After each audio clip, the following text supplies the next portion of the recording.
Hello everyone. Today we are going to run on how to make your computer's icons big. Most people have problems seeing small icons. So today we are going to make our icons big or medium. You see this icons, let's put them together with other ones.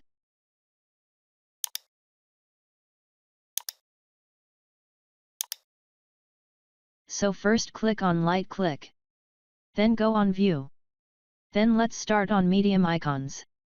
As you can see our icons became a little big. So, if you want to make them extra large, click on the light click again. Then go on view. Then this time choose large icons. As you can see now our icons have become even more big, so for those who have sight problems, this will help you, and if you want you can switch them back to small icons.